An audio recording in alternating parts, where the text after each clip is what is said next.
Okay, let's dive in.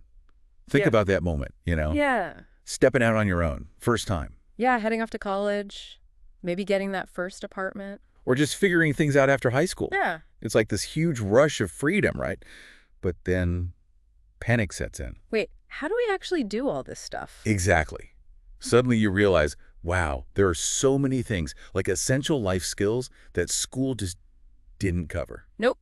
Not in history class, not in algebra, just the day-to-day managing of, well, life. Real world stuff. Yeah. Like, how do you pay bills? How do you keep your place from becoming a disaster zone? How do you feed yourself something other than instant noodles? Navigate tricky situations, find a decent job. Yeah, it can feel pretty overwhelming at first. And that's exactly why we're doing this deep dive today. We've got this really comprehensive guide aimed right at young adults. Focuses specifically on these crucial, often kind of overlooked life skills. So our mission here is to unpack this source, pull out the most important practical bits of knowledge. Basically, give you, our listener, a bit of a shortcut.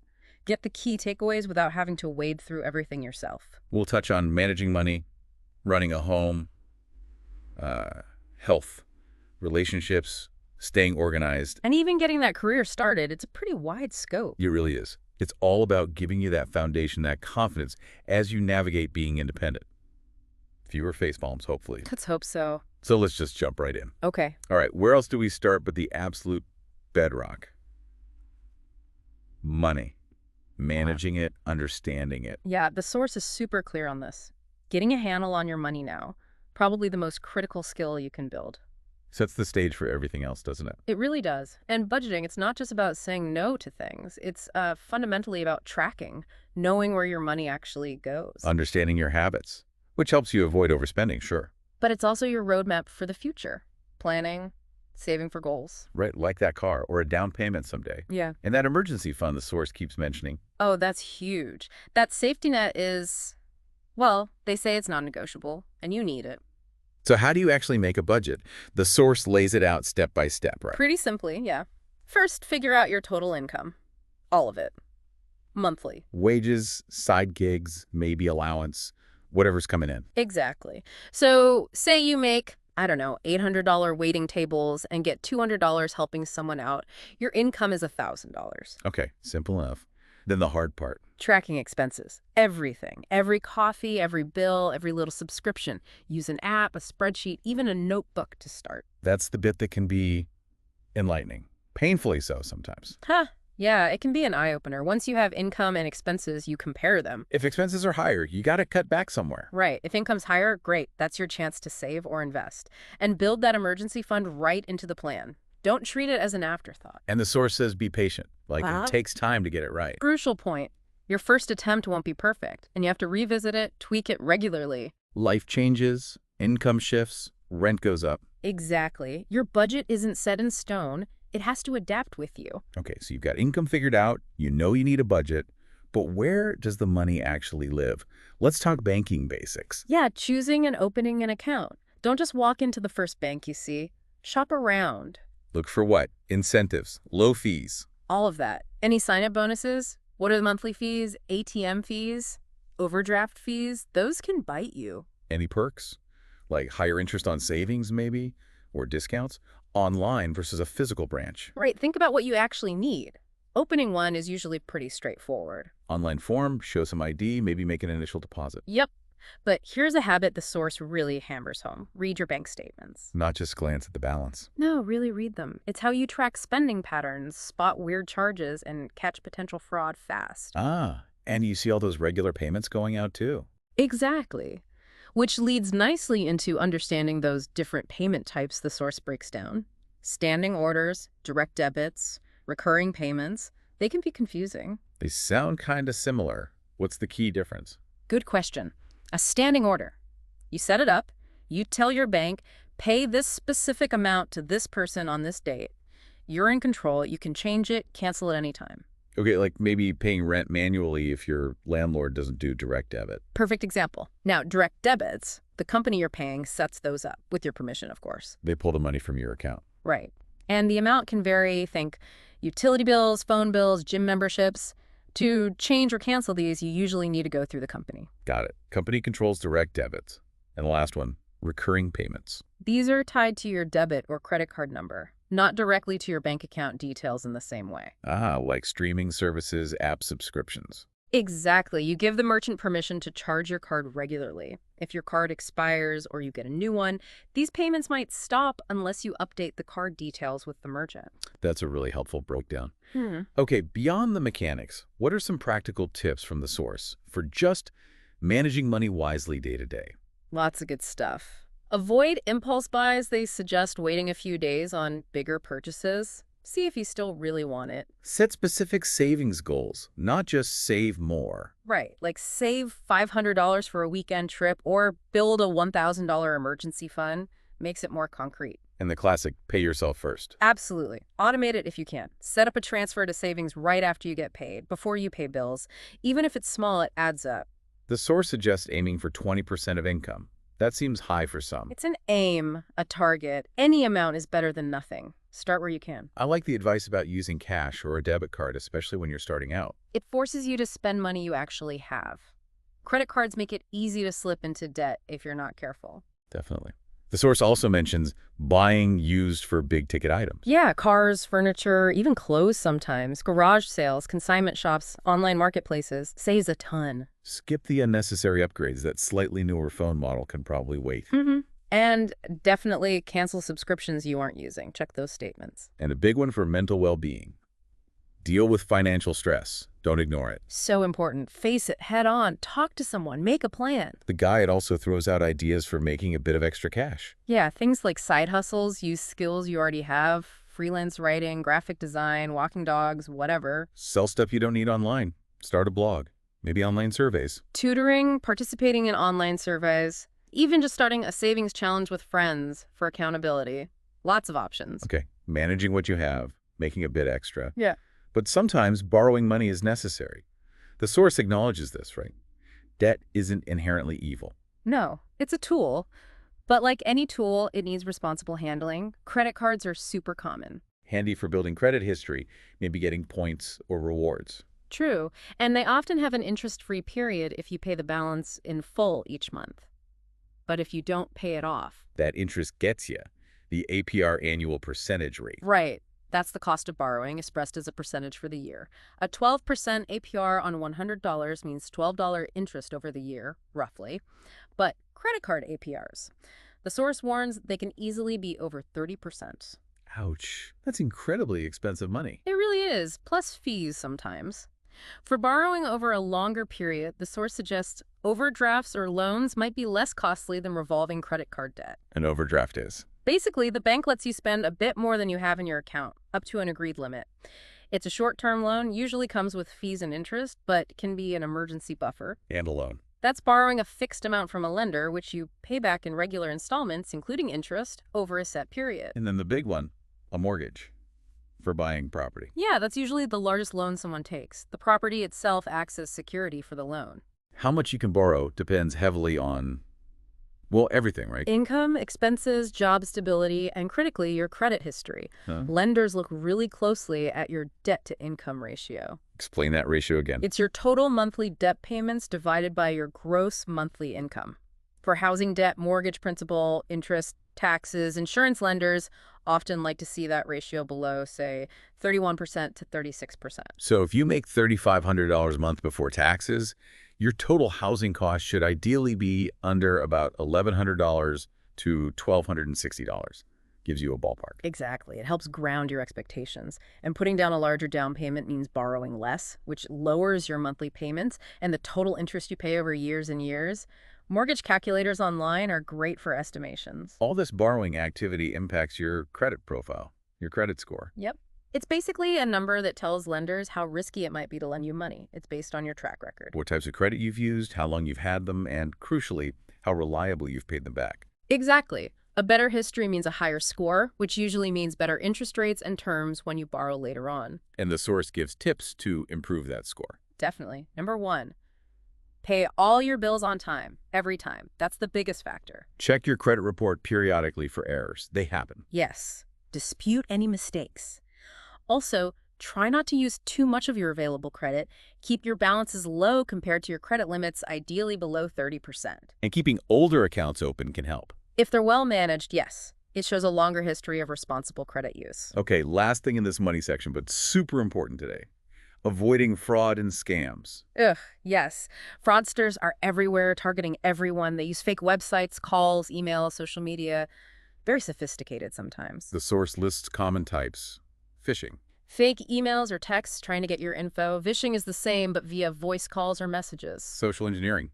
That's manipulating you psychologically to give up info or money. And general online scams, fake shopping sites, fake prizes, you name it. It feels like you have to be constantly vigilant. You do. Checking your bank statements regularly is key. Spotting weird activity and reporting it to your bank immediately is your best defense. Don't wait. All right, from managing money day to day, let's shift to building for the future. Saving and investing. Yeah, the source really emphasizes starting early here. It's crucial for long-term financial independence, reaching big goals. Saving is basically putting money aside safely. For future use, could be short-term, like a holiday next year, or very long-term, like retirement, or that essential emergency fund. Instant access savings accounts are a good starting point. You earn a little interest, maybe 2% or so right now, but the money's safe and accessible, low risk. And the top tip the source gives for saving, automate it. Set up that automatic transfer from checking to savings every payday. Exactly. You save without even thinking about it. Makes it a habit, takes the willpower out of it. Investing is different, though. More potential reward, but more risk. Yep. Investing means putting money into assets, stocks, bonds, real estate, hoping they'll grow in value or generate income. Potential returns are usually higher than savings accounts over the long run. But you could lose money. That's the trade-off. The source stresses. Think about your goals, your overall financial situation, and how comfortable you are with risk before you invest. Don't invest money you might need soon. Don't invest all your savings.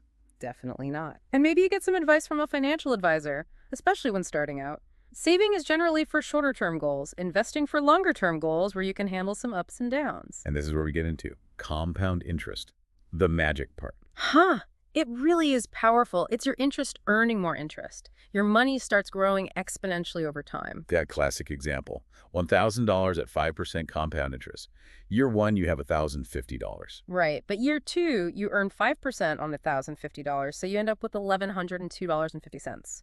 Year three, 5% on that amount, so $11,157.63. See how the amount you gain each year gets bigger? That acceleration is the key. Time is your best friend here. Absolutely. Even small amounts invested early can grow significantly over decades because of compounding. So investing in stocks and shares means buying a piece of a company. A tiny slice of ownership. The price goes up and down based on the company's performance, the economy. That's the risk. But you don't need a fortune to start. You can buy individual shares or things like mutual funds or ETFs. Right. Mutual funds and ETFs pool money from many investors to buy a whole basket of stocks or other assets.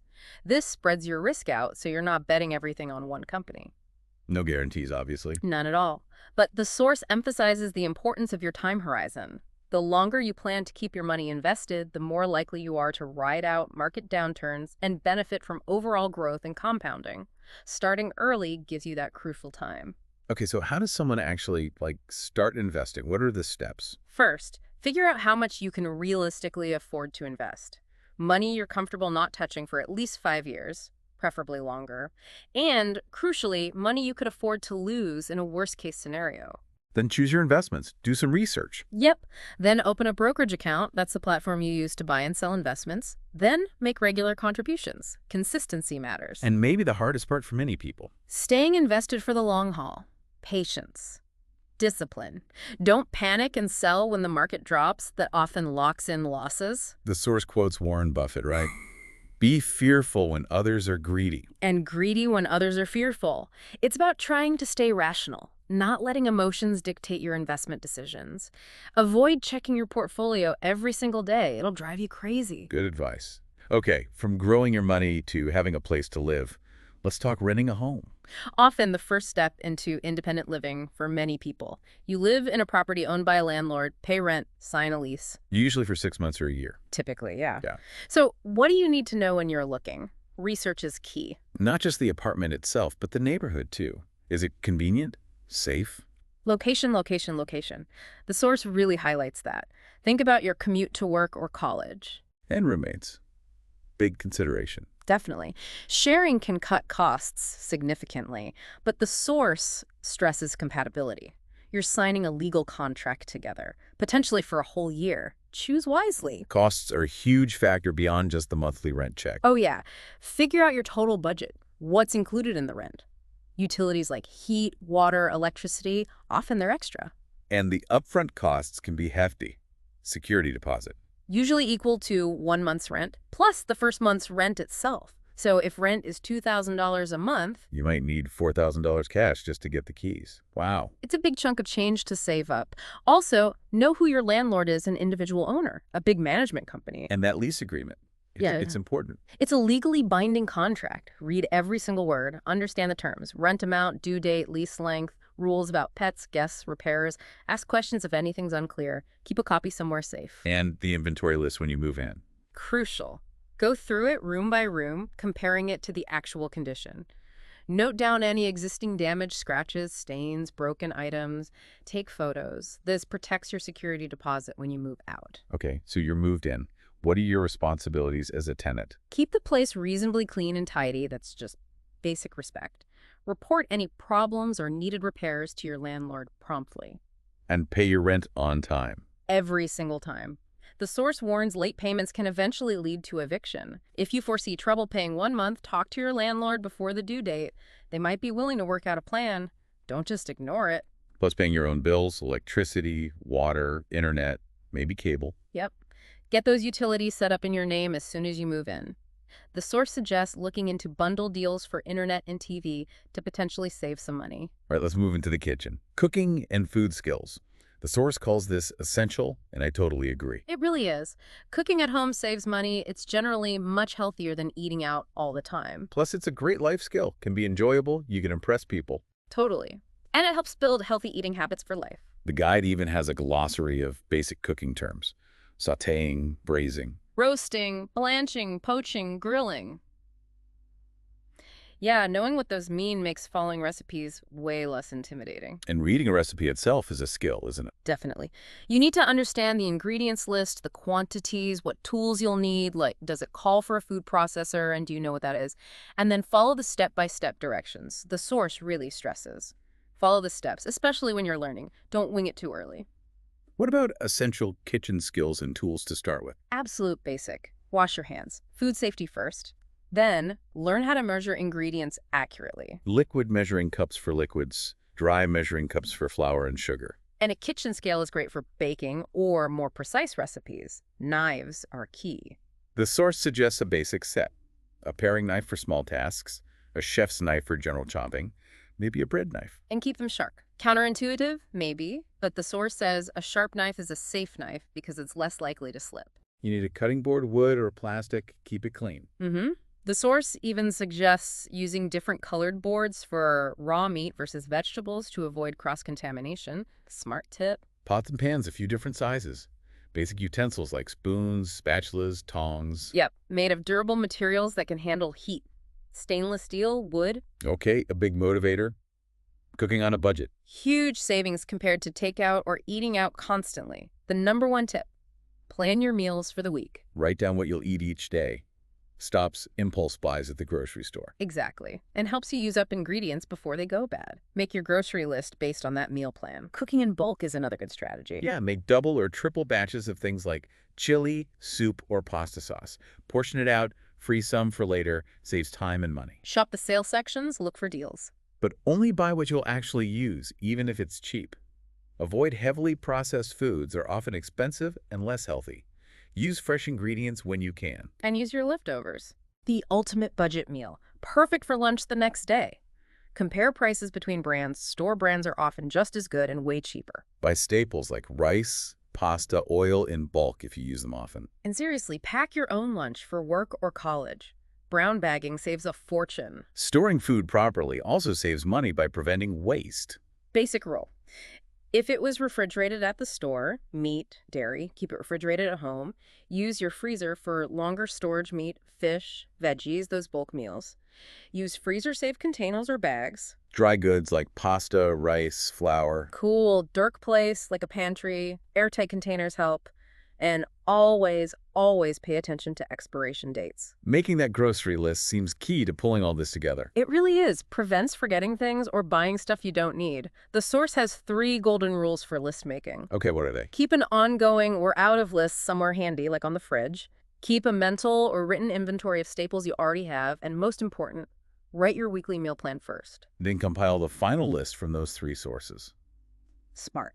Yep. Then stick to the list when you shop and maybe compare prices as you go. Mastering a few basic recipes is a great way to build confidence. Absolutely. The source highlights simple things like scrambled eggs, pancakes, pasta with tomato sauce, really versatile staples. And I love that 15-minute soup idea using leftovers. Such a great budget saver and way to reduce food waste. The source even gives tips on how to jazz it up with spices or extra veggies. Experimenting with these simple recipes is how you learn and get comfortable. Okay, moving from feeding your body to caring for your overall health physically and mentally.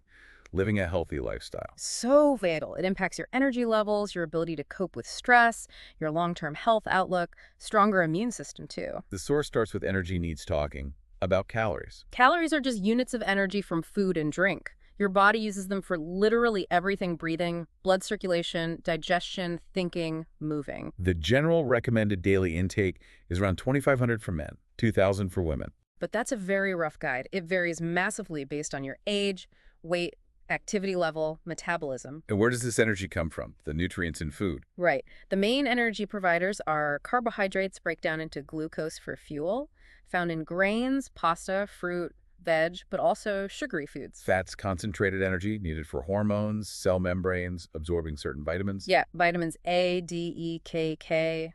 There are saturated fats, mostly animal products. Some plant oils limit these. And unsaturated fats, the good fats, plant oils, nuts, seeds, oily fish. You need some fat, but not too much. And proteins essential for growth, repair, building muscle. Meat, fish, eggs, beans, lentils, dairy. Plus, you need tiny amounts of micronutrients, vitamins and minerals, like vitamin A for vision, B vitamins for energy release, C for cell protection, D for calcium absorption. Calcium for bones, iron for red blood cells, the list goes on. Exactly. So a healthy, balanced diet means getting variety from all these food groups. Aim for at least 5 portions of fruit and vegetables a day. Make starchy foods, especially whole grains, the base of your meals for fiber and energy. Include a variety of protein sources. Get enough calcium from dairy or alternatives. And use fats like oils and spreads sparingly. The source suggests a simple plate guide. About 1/3 carbs, 1/3 vegetables or salad, and 1/3 protein. It's a good visual. And water. Hydration is crucial. Absolutely essential for literally every bodily function. Transporting nutrients, regulating temperature, protecting organs, digestion. Aim for around 8 glasses a day, maybe more if you're active or it's hot. Drink with meals. Carry a water bottle. Water-rich foods count too, like fruits and veggies. Other drinks like tea and coffee contribute, but plain water is best. Avoid sugary drinks. Reading food labels can help make informed choices. Check the ingredients list. They're listed in order of quantity, so the first few make up the bulk of the product. And always check the use by or best before dates. Beyond diet, staying fit through regular exercise is key. Huge benefits for both physical and mental health. The source mentions aerobic exercise, anything that gets your heart rate up. Walking, running, swimming, dancing improves cardiovascular health, reduces stress. And strength training, working your muscles against resistance. Weights, resistance bands, or just your own body weight. Improves bone density, helps prevent injuries, boosts metabolism. The general advice is about 30 minutes of moderate activity most days of the week. But start where you are. Build up gradually. Any activity is better than none. The benefits are massive. Lower risk of heart disease, stroke, diabetes, some cancers, osteoporosis. And a huge impact on mental health, reducing stress, anxiety, depression. Definitely. Which brings us to coping with emotions and stress. Life throws curveballs. Yeah, the source has a great analogy here. The stress bucket.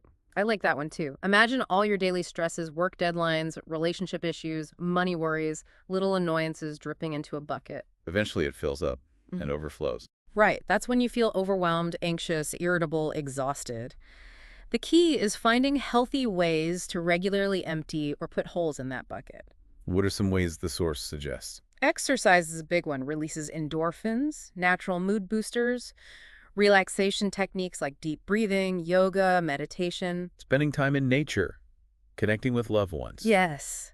Doing hobbies you enjoy, getting enough sleep is crucial. Maybe even a massage sometimes. Making time for yourself, me time. Yeah. And being assertive, learning to say no. Super important for managing your load. Accepting things you genuinely cannot change also helps reduce frustration. And if stress is really impacting your daily life, Seek professional help. Talking to a therapist or counselor is a sign of strength, not weakness. they really emphasize talking about feelings, don't they? Massively. It's one of the best things for mental health. It's not weakness, it's empowering. It's okay to feel down or anxious or stressed sometimes. It becomes a problem when it's prolonged and stops you living your life. Exactly. Talking is the first step. To a friend, family member, doctor, therapist. You are not alone. There's no shame in needing help. And the source encourages seeking it sooner rather than later. Don't wait until you're at crisis point. Okay, staying on the health theme. Personal health care and basic first aid. Being proactive and knowing what to do in minor emergencies. Essential skills. Though the source includes a big disclaimer here. This is general info, not medical advice. Always consult a healthcare professional for actual medical issues. Got it. Healthcare in the U.S. It could be complicated, especially when you're first navigating it. What are the options the source outlines for young adults? Well, you might still be covered under your parents' insurance plan if you're under 26. That's often the easiest route if available. Some colleges offer student health plans or have clinics on campus. Right, often with discounted services. Yeah. If you're working full-time, your employer likely offers health insurance. This is usually a good, affordable option, but you lose it if you leave the job. There are government options too, like Medicaid or Medicare. Eligibility varies by state and situation, so you need to check that. Or you can buy a private insurance plan directly from a company, but that can be expensive. And choosing not to have insurance. The source mentions potential penalties in some states, but the biggest risk is the incredibly high cost if you get sick or injured. Medical bills can be financially devastating without insurance. When can you actually enroll in a plan? Usually only during a specific open enrollment period each year. Or if you have a qualifying life event, like getting married, having a baby, losing other coverage. Be aware there can be a waiting period before new coverage kicks in. And when you see a doctor, understanding in-network versus out-of-network is key. Huge cost difference. In-network means the doctor or hospital has a contract with your insurance, so you pay less, your copay or deductible. Out-of-network means no contract, and you could be responsible for a much larger portion, sometimes the whole bill. If you have no insurance, you're paying the full cost yourself anyway. Pretty much. You might be able to negotiate a cash price sometimes. And knowing the different types of visits or places to go. Your first visit to a new doctor is usually a new patient intake. Lots of paperwork, medical history. This establishes them as your primary care physician, PCP. Your PCP is your main doctor for general health, checkups, non-urgent issues. Right. A specialist focuses on a specific area, like a cardiologist for heart issues. You usually need a referral from your PCP to see one. Urgent care clinics are for things that need attention soon, but aren't life-threatening. Like a bad sprain, a cut needing stitches, a nasty flu. Cheaper and faster than the ER for those things. And the ER emergency room is for true life-threatening emergencies only. Severe bleeding, chest pain, difficulty breathing, serious accidents. Call 911 or go straight there. Okay, let's cover some basic answers. First aid the source includes initial care until help arrives. For cuts and grazes, clean the wound gently with water. Apply direct pressure with a clean cloth if it's bleeding. If bleeding doesn't stop after 10 minutes, seek medical help. Apply antiseptic cream if you have it. Cover with a sterile dressing or Band-Aid. Cool minor burns under running water for at least 10-20 minutes. Don't use ice. Cover loosely with sterile gauze. Serious burns need immediate professional help. Fainting, if they're unconscious but breathing. Lay them flat on their back. Raise their legs slightly above heart level if possible. Loosen tight clothing. Ensure they have fresh air. They should regain consciousness quickly. Help them sit up slowly. Seek medical advice if they don't wake up quickly or if they injured themselves falling. Choking is scary. What are the steps if someone can't cough or breathe? First, encourage them to cough forcefully. If they can't, stand behind them. Lean them forward slightly. Give up to 5 sharp back blows between their shoulder blades with the heel of your hand. And if that doesn't work, abdominal thrusts, the Heimlich maneuver.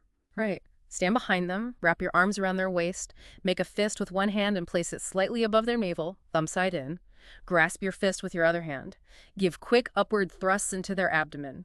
Repeat cycles of 5 back blows and 5 abdominal thrusts until the object is dislodged or emergency help arrives.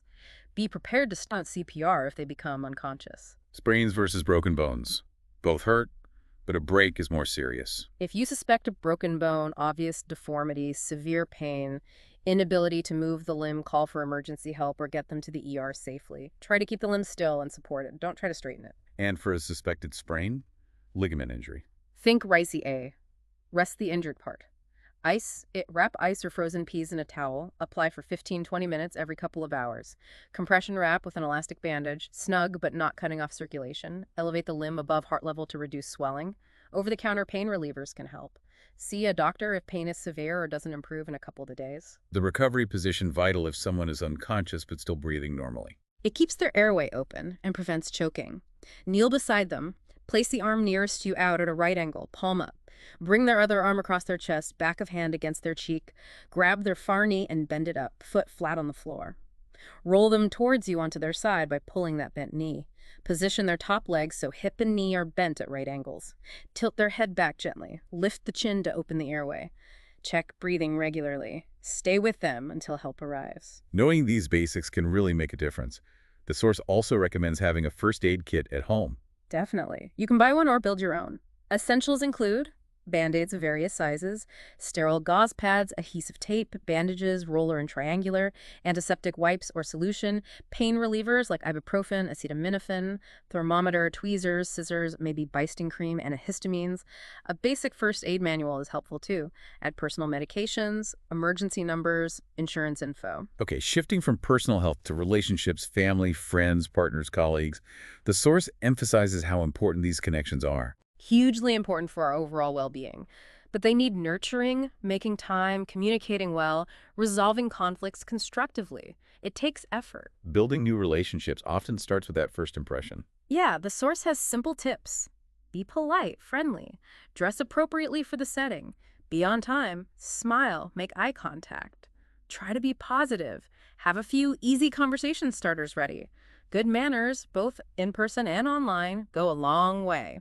Shows consideration. And remembering names. So simple, yet so powerful. Makes people feel seen and valued. It's a skill you can practice. Pay attention when introduced. Repeat the name back. Nice to meet you, Sarah. Try to use it naturally in the conversation. Associate the name with something memorable. The source mentions the Harry Potter example for meeting a Harry. Writing names down later helps too. If you forget, just apologize politely and ask again. Most people understand. Strengthening the relationships you already have, effective listening is key. Absolutely fundamental, not just hearing, but truly listening to understand. It helps you gather information, see different perspectives, build stronger bonds, shows respect. So how do you listen effectively? Give your full attention. Put distractions away, yes, your phone. Make eye contact. Nod, give verbal cues like, uh-huh, or okay. Resist interrupting with your own story or advice unless asked. Try paraphrasing what you heard so it sounds like you're feeling frustrated because... To confirm understanding, ask clarifying questions. Basically, listen more than you talk. Working well in a team's another big one, both personally and professionally. You can achieve more together, share the load. It requires good communication, being able to take direction, respecting differences, being flexible, handling pressure. Mastering teamwork is a huge asset. Building your network, too. Even with social media, there's an art to it. Social media makes initial contact easier, maybe. But real networking involves being active and engaged. Be genuine, authentic, be helpful. Offer your expertise or assistance when you can. The source reminds us, what goes around comes around. Keep track of contacts, follow up after meeting people, stay in touch periodically. And face-to-face still matters. Definitely build stronger connections. Don't be afraid to ask for advice or introductions from your network. It takes time and effort, but a strong network provides invaluable support, advice, and opportunities down the line. Professional communication skills fit here too, like writing a good professional email. Essential for job searching and in the workplace. Keep it clear, concise, and free of errors. Use a specific subject line. Keep the body relatively brief. Use proper grammar and spelling. Address the person formally, Mr. Dr. last name, or dear hiring manager, Sir Madam, if you don't have a name. Avoid slang, abbreviations, emojis, professional closing, and signature.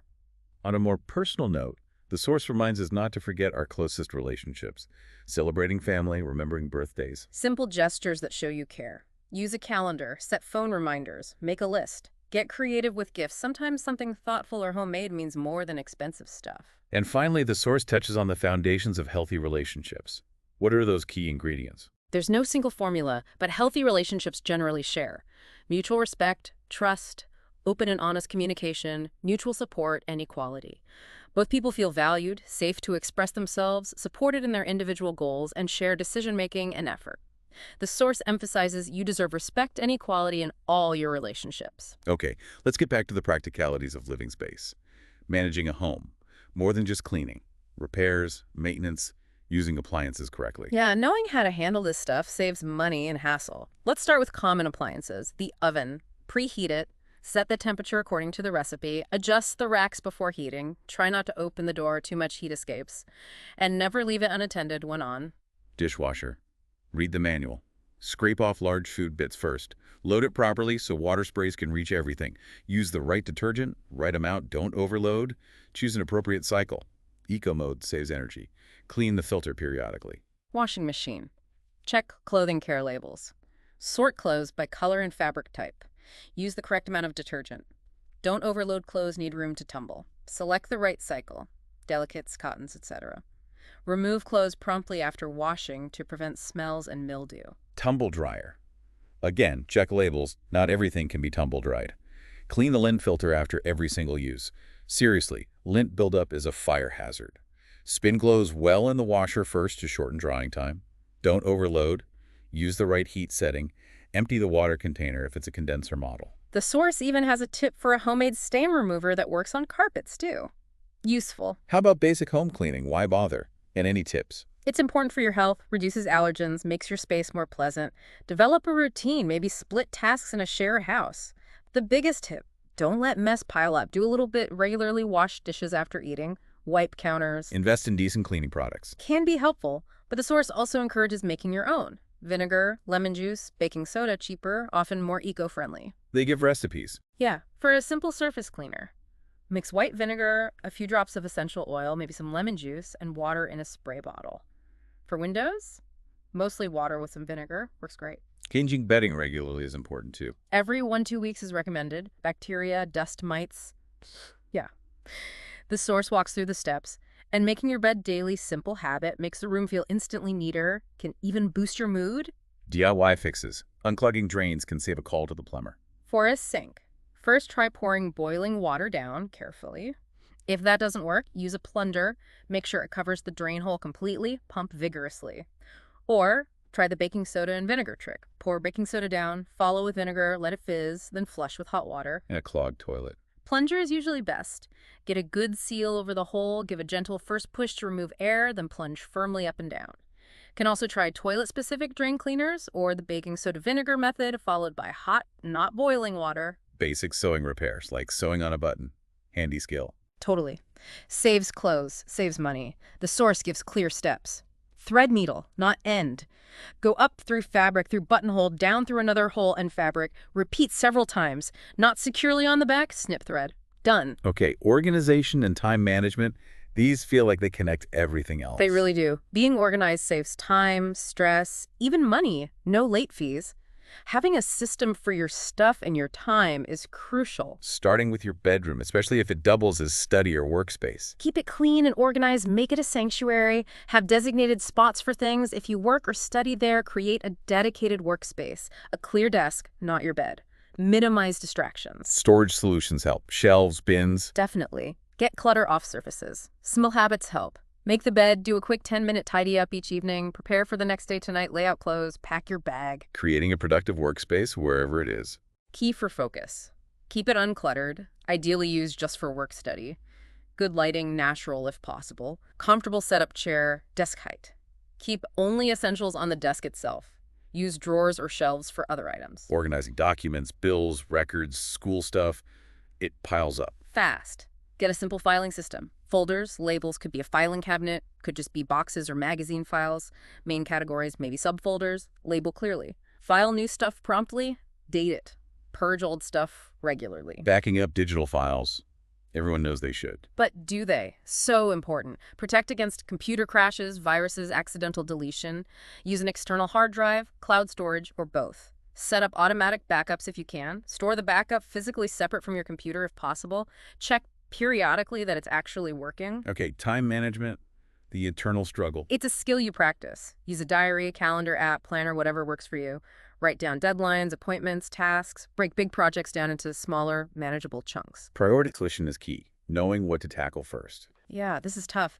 List everything you need to do. Identify what's urgent, needs doing soon, and what's important, has significant consequences. Focus on the urgent and important tasks first. The source mentions that priority matrix thing. Urgent, important quadrants. It's a useful visual tool. Urgent and important, do it now. Important but not urgent. Schedule it. Urgent but not important. Delegate if possible, or minimize time spent. Neither urgent nor important. Eliminate it. Then stick to your plan. Stay focused. Goal setting ties into this. How does the source approach it? Start with the end result. What exactly do you want to achieve? By when? Make sure it's something you actually want to do. Then use SMART goals. Specific, measurable, attainable, relevant, time-bound. Give that history assignment example again. Okay, assignment due in 4 weeks. A SMART goal might be, read one chapter of the textbook each weekday for the next 3 weeks. It's specific, one chapter, measurable, chapters days, attainable likely, relevant to the assignment, time-bound, weekdays for 3 weeks. Breaking it down makes it manageable. Exactly. Ask questions working backward. How many pages per chapter? How long will that take? What research needs doing first? It clarifies the steps and helps you schedule the time needed. Better decision making. Comes with practice. Experience helps, yeah. But you can be more intentional. Know yourself, your values, your goals.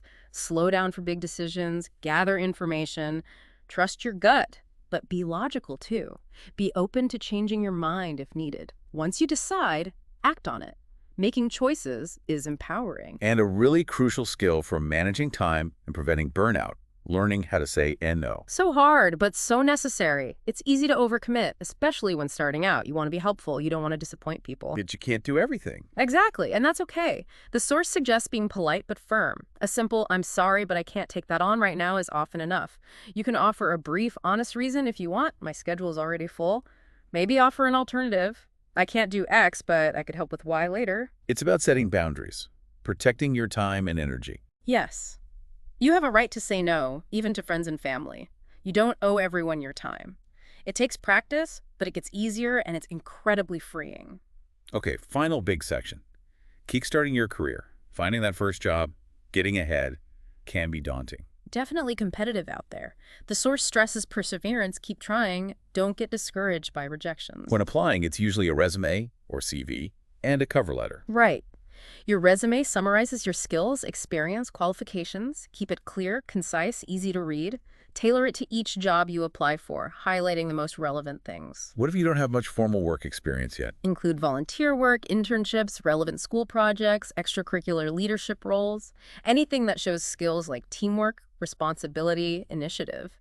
The source gives an example summary for a cafe job. Highly motivated and reliable individual with excellent customer service skills and experience handling cash. Short, targeted. The cover letter introduces your resume. Yep. State the job you're applying for. Briefly say why you're interested and why you're a good fit. Use specific examples from the job description and match your skills to them. Keep it to one page, professional format. Address it to a specific person if possible. Thank them for their time.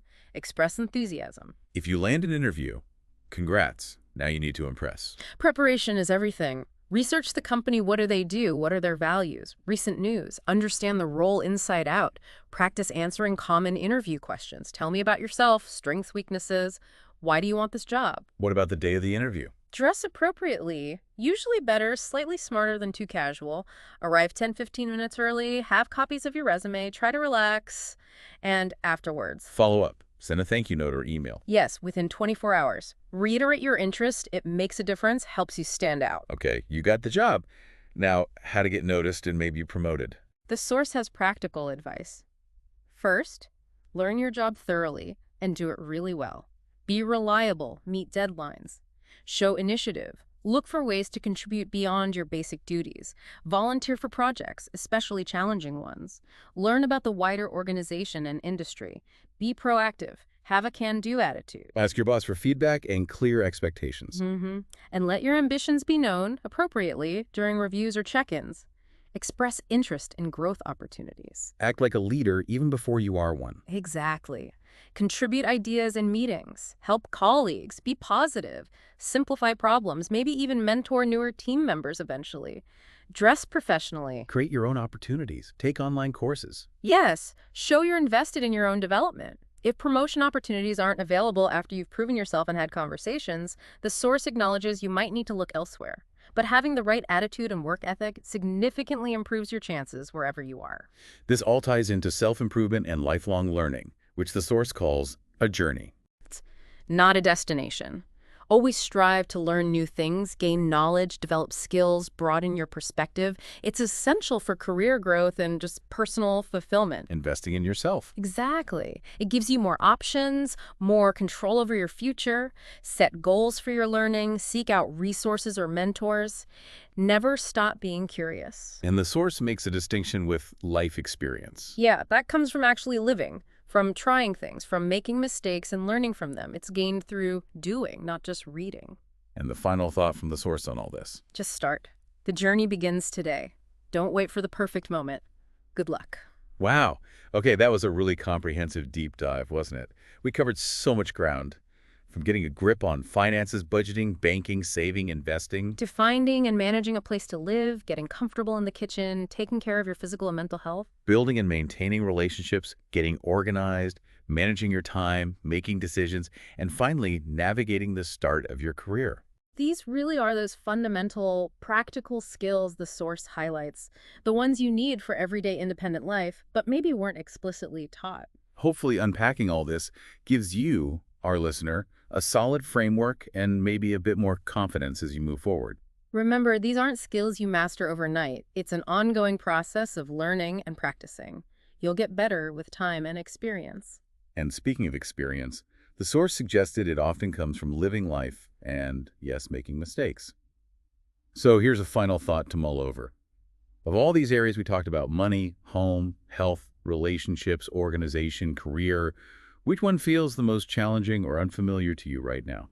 And thinking about that specific skill, how could you maybe take one small step this week to start learning or practicing it, knowing that even if you stumble a bit, that experience is how you'll ultimately learn and grow? Something to consider as you continue your journey.